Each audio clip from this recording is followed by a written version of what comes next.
വിശുദ്ധ യോഹന്നാൻ എഴുതിയ 1-ാം ലേഖനം 3-ാം അധ്യായം 11 മുതൽ 18 വരെയുള്ള വാക്യങ്ങൾ.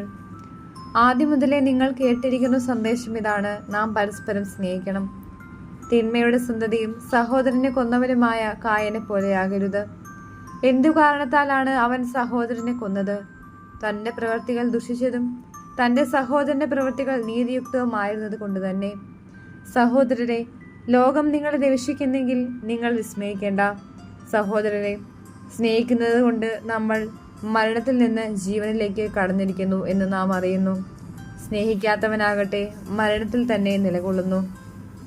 സഹോദരനെ വെറുക്കുന്നവൻ കൊലപാതകിയാണ്.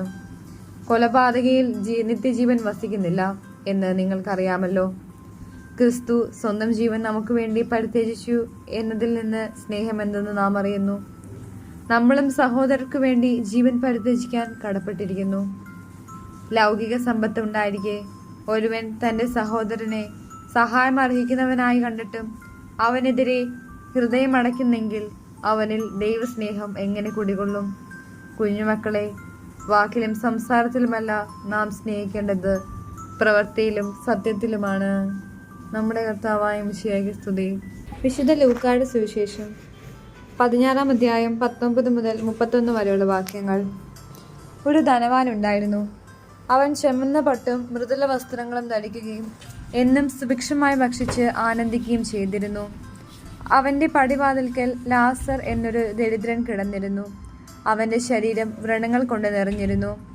ധനവാന്റെ മേശയിൽ നിന്ന് വീണിരുന്നവ കൊണ്ട് വിശപ്പടക്കാൻ അവൻ ആഗ്രഹിച്ചു. നായ്ക്കൾ വന്ന് അവന്റെ വ്രണങ്ങൾ നക്കിയിരുന്നു. ആ ദരിദ്രൻ മരിച്ചു. ദൈവദൂതന്മാർ അവനെ അബ്രാഹത്തിന്റെ മടിയിലേക്ക് സംവഹിച്ചു. ആ ധനികനും മരിച്ച് അടക്കപ്പെട്ടു. അവൻ നരകത്തിൽ പീഡിക്കപ്പെടുമ്പോൾ കണ്ണുകൾ ഉയർത്തി നോക്കി. ദൂരെ അബ്രാഹത്തെയും അവന്റെ മടിയിൽ ലാസറിനെയും കണ്ടു. അവൻ വിളിച്ചു പറഞ്ഞു: പിതാവായ അബ്രാഹമേ, എന്നിൽ കനിയണമേ. തൻ്റെ വിരൽത്തുമ്പ് വെള്ളത്തിൽ മുക്കി എൻ്റെ നാവ് തണുപ്പിക്കാനായി ലാസറിനെ അയക്കണമേ.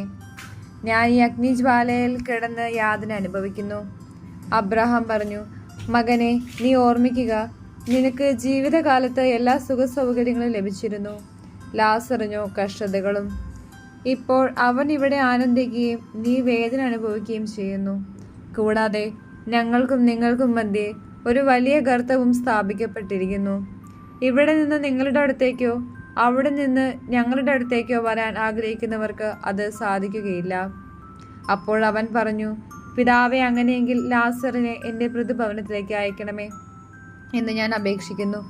എനിക്ക് 5 സഹോദരന്മാരുണ്ട്. അവരും പീഡകളുടെ ഈ സ്ഥലത്ത് വരാതിരിക്കേണ്ടതിന് അവൻ അവർക്ക് സാക്ഷ്യം നൽകട്ടെ. അബ്രഹാം പറഞ്ഞു: അവർക്ക് മോശയും പ്രവാചകന്മാരുമുണ്ടല്ലോ, അവരുടെ വാക്ക് കേൾക്കട്ടെ. ധനവാൻ പറഞ്ഞു: പിതാവായ അബ്രാഹമേ, അങ്ങനെയല്ല. മരിച്ചവരിൽ ഒരുവൻ ചെന്ന് പറഞ്ഞാൽ അവർ അനുതപിക്കും. അബ്രാഹാം അവനോട് പറഞ്ഞു: മോശയും പ്രവാചകന്മാരും പറയുന്നത് അവർ കേൾക്കുന്നില്ലെങ്കിൽ മരിച്ചവരിൽ നിന്ന് ഒരുവൻ ഉയർത്താലും അവർക്ക് ബോധ്യമാവുകയില്ല. നമ്മുടെ കർത്താവായ മിശിഹായ്ക്ക് സ്തുതി.